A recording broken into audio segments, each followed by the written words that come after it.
देश जो हैं, पुराने सहयोगी सब खुल के ट्रंप के खिलाफ बोलने लगे। आप देखिए कि स्विट्जरलैंड के दावोस में इस वक्त दुनिया के बड़े बड़े नेता पहुंच रहे हैं, क्योंकि सबसे बड़ा आर्थिक मंच सजा हुआ है।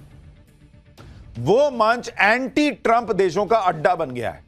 उस मंच से बड़े बड़े नेता आकर ट्रंप की दादागिरी की धज्जियां उड़ा रहे हैं।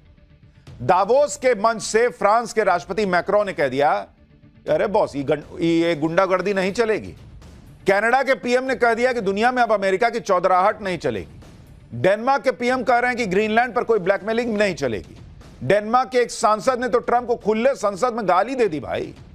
उधर यूके, फिनलैंड और नॉर्वे ने प्रतीकात्मक तौर पर ग्रीनलैंड में अपनी सेना के जवान भेज दिए। अमेरिका के अंदर भी ट्रंप का विरोध शुरू हो गया है। कैलिफोर्निया के गवर्नर ट्रंप की यूरोप की नीति को कूटनीति नहीं बल्कि मूर्खता बता रहे हैं। यानी ट्रंप के खिलाफ तगड़ा बवाल मच गया है। ट्रंप के खिलाफ सब एकजुट होने लगे हैं। यूरोपीय देश न नेटो का लोड ले रहे हैं, न ट्रंप की टैरिफ वाली धमकी को मान रहे हैं। और यह सब इसलिए हो रहा है क्योंकि यूरोप को भारत के तौर पर एक नई आर्थिक ताकत मिल गई है। यूरोप को भारत में सबसे भरोसेमंद पार्टनर दिख रहा है, क्योंकि भारत इस वक्त दुनिया की सबसे तेजी से बढ़ती अर्थव्यवस्था है। ट्रंप से आर्थिक युद्ध में यूरोप के लिए भारत से डील ही सबसे बड़ा हथियार बन गई है। वो डील जिसे यूरोप के देश मदर ऑफ ऑल डील बता रहे हैं। लेकिन यह मदर ऑफ ऑल डील है क्या? जो दुनिया का बाप अपने आप को मान रहे अमेरिका को चोट पहुंचाएगी, और उसमें ऐसा क्या है जो ट्रंप के टैरिफ वॉर का भूत बना देगा? आज आपको बताऊंगा क्यों ट्रंप से उखड़े देश इस वक्त नरेंद्र मोदी की तरफ देख रहे हैं, कैसे यूरोपीय संघ में शामिल देश एक एक करके भारत के चक्कर लगा रहे हैं। यह सब आपको बताऊंगा। और इस बदलते वर्ल्ड ऑर्डर के बीच भारत के सम्मान की गूंज तो आपको सुननी ही चाहिए, लेकिन पाकिस्तान की कैसे भयंकर बेइज्जती हुई है, बांग्लादेश की कैसे भयंकर बेइज्जती हुई है, यह भी दिखाऊंगा। लेकिन सब विस्तार से बताऊं उससे पहले एक झलक देखिए।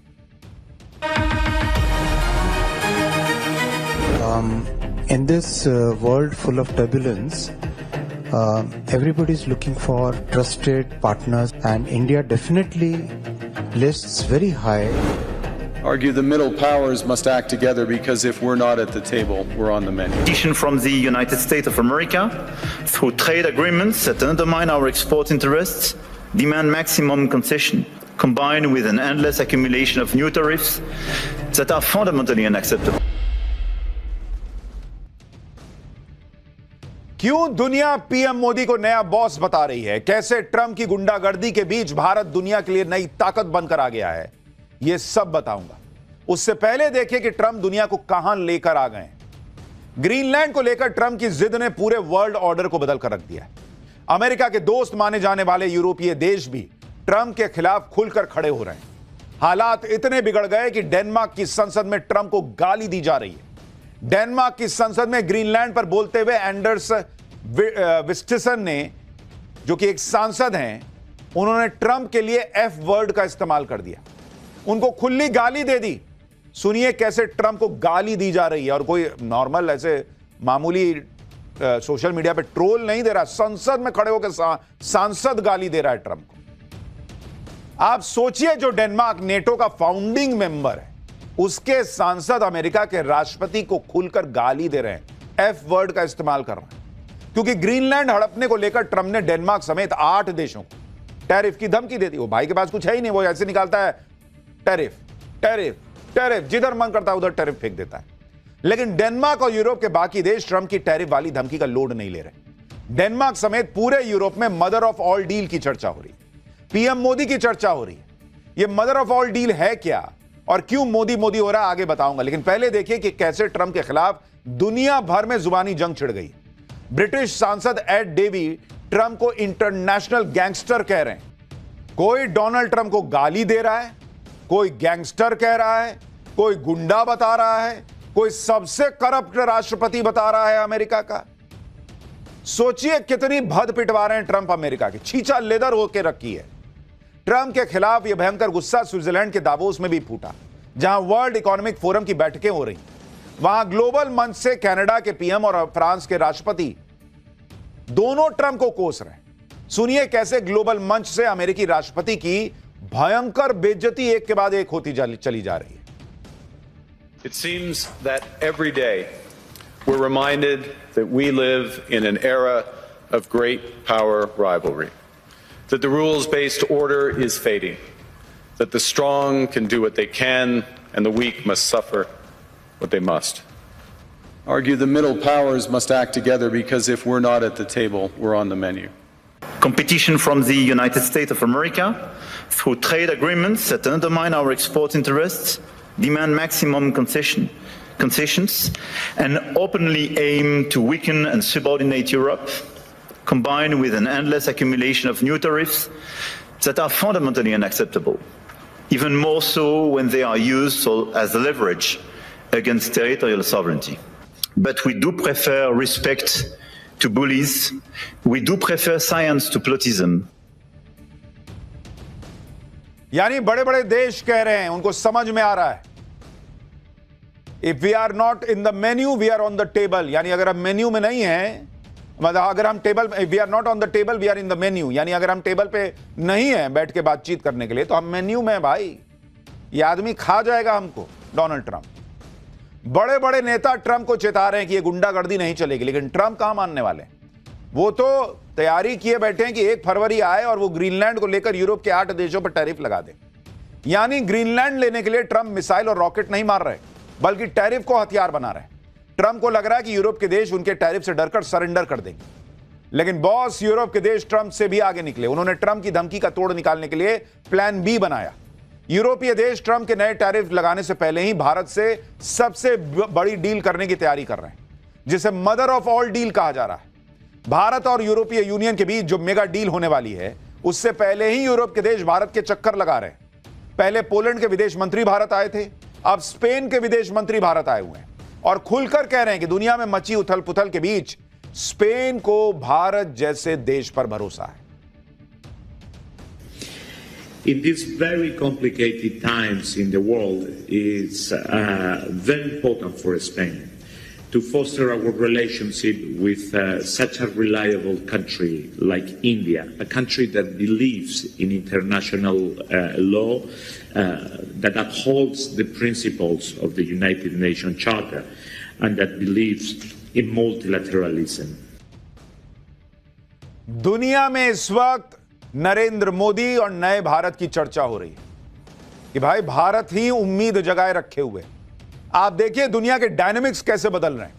जिस वक्त ट्रंप ग्रीनलैंड को लेकर धमका रहे हैं, उसी वक्त यूरोप के एक देश स्पेन ने भारत को लेकर एक बड़ा फैसला लिया। स्पेन ने भारत की तरफ से शुरू किए गए इंडो पैसिफिक ओशंस इनिशिएटिव यानी IPOI में शामिल होने का ऐलान किया है। विदेश मंत्री एस जयशंकर ने इस फैसले के लिए स्पेन का स्वागत किया। यह सिर्फ भारत और स्पेन के बीच एक एग्रीमेंट नहीं है, बल्कि समंदर में चीन की दादागिरी के खिलाफ भारत के साथ खड़े होने का मैसेज है। साल 2019 में पीएम मोदी ने इंडो पैसिफिक ओशंस इनिशिएटिव की शुरुआत की थी। समंदर को सुरक्षित, स्वच्छ और विवाद मुक्त बनाए रखने के लिए पीएम मोदी ने यह पहल की थी, क्योंकि भारत का यह मानना है कि समंदर की कोई भी समंदर एक देश की जागीर नहीं है। यानी समंदर में चीन के वर्चस्व से निपटने के लिए भारत ने जो मोर्चा खोला है, उसमें अब स्पेन भी जुड़ गया है। स्पेन का भारत के साथ आया यह मैसेज है कि मुश्किल वक्त में यूरोप चीन पर नहीं बल्कि भारत पर ज्यादा भरोसा करता है। स्पेन भी यह जानता है कि चीन भरोसे के लायक देश नहीं है। इस वक्त दुनिया में भारत के साथ ट्रेड डील करने की होड़ मची हुई है। पिछले साल न्यूजीलैंड ने भारत के साथ ट्रेड डील की थी। अब यह खबर है कि न्यूजीलैंड की विपक्षी पार्टी भी संसद में इस डील के समर्थन में वोट करने जा रही है। वहां की लेबर पार्टी कह रही है कि भारत जैसी फास्टेस्ट ग्रोइंग इकोनॉमी के साथ डील को ब्लॉक करना अगर सही नहीं होगा तो फिर क्या सही होगा? मतलब डील को लॉक करना सही है, डील को ब्लॉक करना सही नहीं है। आप सुनिए कैसे न्यूजीलैंड के पीएम भारत के साथ डील के फायदे बैठ के गिना रहे हैं, फिर आपको बताता हूं उस मदर ऑफ ऑल डील में क्या है। यानी दुनिया के बड़े बड़े देश बता रहे हैं कि ट्रंप से सटने में नुकसान और भारत से सटने में फायदा है। जब दुनिया में घमासान मचा है, तब क्यों ज्यादातर देश भारत पर भरोसा कर रहे हैं, इसकी एक और वजह आपको बताता हूं। दरअसल अमेरिका और चीन भले ही बड़ी आर्थिक ताकत है, लेकिन दोनों ही देश भरोसे की कसौटी पे खड़े नहीं उतरते। अमेरिका अपनी दादागिरी दिखाता है, चीन पीछे नहीं रहता। ऐसे में दुनिया नरेंद्र मोदी जैसे ग्लोबल लीडर पर भरोसा जता रही है, जो ग्लोबल साउथ की बात करते हैं। आप देखिए हाल ही में रिस्पॉन्सिबल नेशंस इंडेक्स के तहत नई रैंकिंग जारी हुई। 154 देशों के इस इंडेक्स में भारत 16वें नंबर पर। यह इंडेक्स बताता है कि कोई देश अपने नागरिकों, पर्यावरण और दुनिया के प्रति कितनी जिम्मेदारी से काम करता है। इस इंडेक्स में जहां भारत 16वें नंबर पर है, अमेरिका 66वें नंबर पर और चीन 68वें नंबर पर है। तो जो देश रिस्पॉन्सिबल नहीं है उनके भरोसे कौन बैठेगा? यह रैंकिंग बताती है कि बड़ी आर्थिक ताकत होना एक बात है और बड़ी आर्थिक ताकत होते हुए दुनिया के प्रति जिम्मेदारी को निभाना दूसरी बात है। और इसमें भारत अमेरिका और चीन से कहीं आगे है। यही वजह है कि ट्रंप से टकराव के बीच 27 देशों वाला यूरोपीय यूनियन भारत की तरफ उम्मीदों को लेकर देख रहा है। जो डील दशकों से अटकी पड़ी थी, उस डील को अब यूरोपीय यूनियन बिना देरी के निपटाना चाहता है। और जिस डील को लेकर यूरोपीय देश पहले नानुकुर कर रहे थे, उसी डील को पूरा करने के लिए यूरोपीय कमीशन की अध्यक्ष भारत आने वाली है।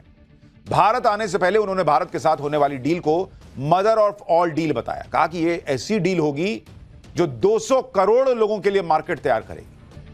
अब आपको यह बताता हूं कि यह मदर ऑफ ऑल डील है क्या और इसे क्यों मदर ऑफ ऑल डील कहा जा रहा है। दरअसल 26 जनवरी को यूरोपियन यूनियन के शीर्ष नेता भारत आ रहे हैं। 27 जनवरी को भारत यूरोपीय यूनियन के ऐतिहासिक शिखर सम्मेलन को आप देखेंगे और कहा जा रहा है कि सम्मेलन में भारत और यूरोपीय यूनियन के बीच फ्री ट्रेड एग्रीमेंट हो सकता है। फ्री ट्रेड एग्रीमेंट से भारत को 27 देशों वाले यूरोपीय यूनियन के बाजारों का एक्सेस मिलेगा। यूरोप के बाजार खुल जाएंगे। कम टैरिफ या बिना टैरिफ के भारत का सामान यूरोप में बिकने लगेगा।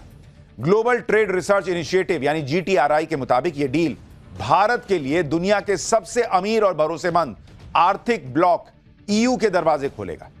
इस ब्लॉक की GDP 122 लाख करोड़ रुपए और बाजार में 45 करोड़ अमीर उपभोक्ता हैं। भारत के कपड़े, भारत की दवाएं, स्टील, पेट्रोलियम उत्पाद और मशीनरी ऐसे मुख्य निर्यात पर टैरिफ कम होंगे। भारतीय कंपनियों को जो अमेरिका के टैरिफ से झटका लगा उसकी भरपाई हो पाएगी। यानी एक तरफ तो भारत को और फायदा होगा। ट्रंप के टैरिफ से भारत को कोई बड़ा नुकसान वैसे भी नहीं दिख रहा था अगर हम GDP की बात करें।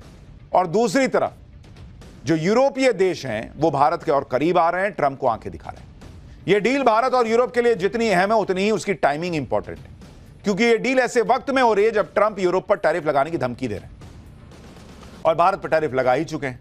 अब भारत और यूरोप मिलकर मेगा डील के जरिए ट्रंप को आईना दिखाने जा रहे हैं। इस वजह से यूरोपीय यूनियन भी भारत से होने वाली इस डील को लेकर बहुत उत्साहित है, क्योंकि भारत एक बड़ा उपभोक्ता बाजार है। इसलिए यूरोपीय कमीशन की अध्यक्ष उर्सुला कह रही हैं कि डील से फर्स्ट मूवर एडवांटेज मिलेगा।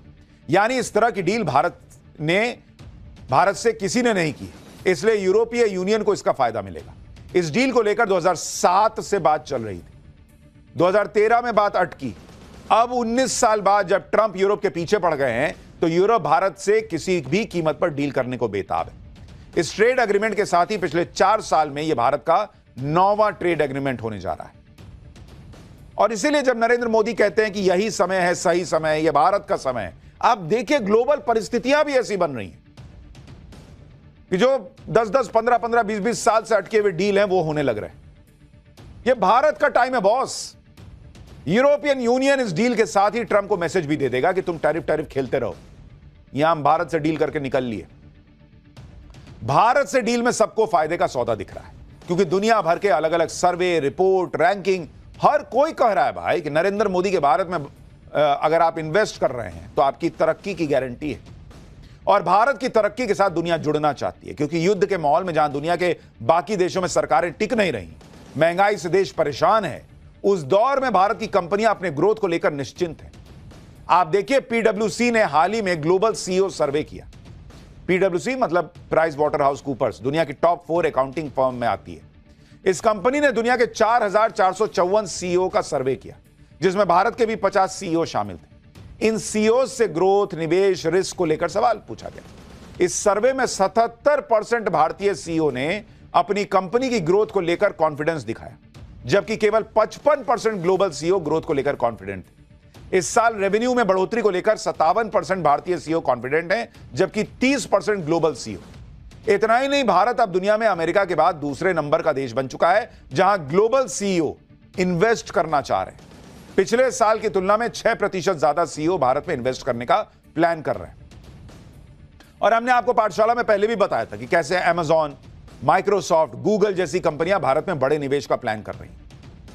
भारत की इसी आर्थिक ताकत की वजह से high profile world economic forum में भी भारत की आर्थिक ताकत दिख रही है। आज की डेट में पीएम मोदी ने भारत को वो ताकत बनाकर रखा है जो अपनी शर्तों पर डील करता है। अपने हितों से भारत कोई समझौता नहीं करता, फिर चाहे सामने यूरोप के देश हो, अमेरिका हो, कोई हो भाई। मेरा फायदा नहीं तो तुम जाओ रहो अपने में। हाल ही में विदेश मंत्री ने कश्मीर के मुद्दे पर पोलैंड के मंत्री को मुंह पे सुना दिया था। ऐसा ही कुछ दावोस में भी करने की कोशिश हुई तो भारत ने तगड़ा जवाब भी दिया। दावोस में चल रहे वर्ल्ड इकोनॉमिक फोरम में एक चर्चा के दौरान आईएमएफ ने भारत को सेकंड टियर की एआई पावर बताया था।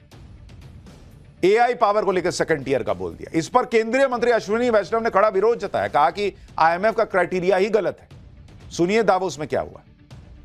And I don't know what the IMF criteria has been, but Stanford places India as third in terms of AI penetration, in terms of AI preparedness, and in terms of AI talent. All the three, actually on AI talent it is number 2. So I don't think your classification in the second bouquet is right. It's actually in the first. यानी Bharat economy के मामले में तो number 1 है ही, लेकिन AI के मामले में भी कोई हमको पीछे समझे, ये भारत को स्वीकार नहीं है। तुरंत मुंह पे जवाब दिया गया। इधर पीएम मोदी लगातार भारत को मजबूत कर रहे हैं। दुनिया के बड़े बड़े देश भारत की ग्रोथ इंजन के साथ जुड़ना चाहते हैं। उधर ट्रंप हैं जो पूरी दुनिया से दुश्मनी करने बैठे हैं। दुनिया भर में ट्रंप की नीतियों का विरोध हो रहा है। अमेरिका के अंदर ट्रंप का भारी विरोध शुरू हो गया है। ट्रंप सरकार को 1 साल पूरा हो गया और इस मौके पर पूरे अमेरिका में जगह जगह ट्रंप की नीतियों के खिलाफ प्रदर्शन हो रहा है। ट्रंप के खिलाफ नारेबाजी चल रही है अमेरिका में।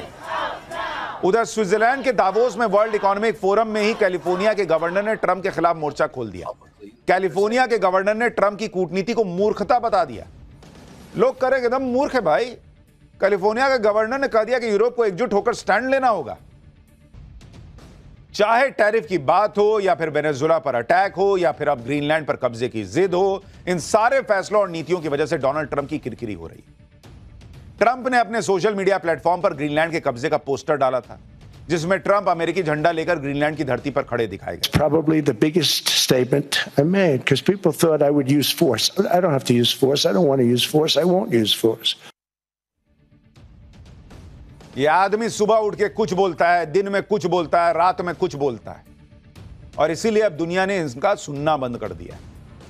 लेकिन इधर ट्रंप की फजीहत हो रही है, और इस फजीहत की अगर आप देखेंगे जो सिलसिला है, एक तरफ जब से भारत से भिड़ना शुरू किया अमेरिका ने, और जब से मुनीर से दोस्ती की, ट्रंप के सितारे भी गर्दिश में चले गए। वो पनौती पाकिस्तान जो है, इनको भी डुबाए बैठा है।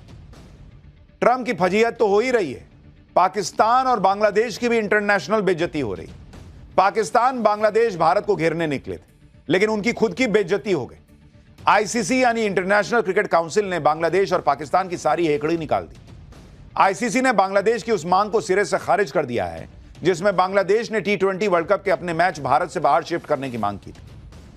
सिक्योरिटी का हवाला देख, और पाकिस्तान ने साथ दिया था कि ना ठीक कर रहा है बांग्लादेश। दोनों को आईसीसी ने औकात दिखा दी। आज आईसीसी की बैठक हुई, बांग्लादेश के मैच शिफ्ट करने की मांग को बहुमत से खारिज कर दिया गया। बांग्लादेश के अलावा सिर्फ पाकिस्तान ने मैच शिफ्ट करने के प्रस्ताव के समर्थन में वोट किया, जबकि आईसीसी बोर्ड के बाकी 14 सदस्यों ने बांग्लादेश के प्रस्ताव को उठाकर डस्टबिन में डालने की बात कर दी। इस बैठक के बाद आईसीसी ने बांग्लादेश क्रिकेट बोर्ड से साफ कर दिया कि वो इस फैसले की जानकारी अपनी सरकार को दे दें। यह सब नहीं होगा, खेलना तो इंडिया में खेलो। साथ ही आईसीसी ने बांग्लादेश को कह दिया कि 1 दिन की मोहलत दे रहे हैं, अगर मन बनाना है तो बनाओ। सिक्योरिटी असेसमेंट में सामने आया कि बांग्लादेश के प्लेयर्स, मीडियाकर्मी, ऑफिशियल्स और फैंस को भारत में कोई खतरा नहीं है।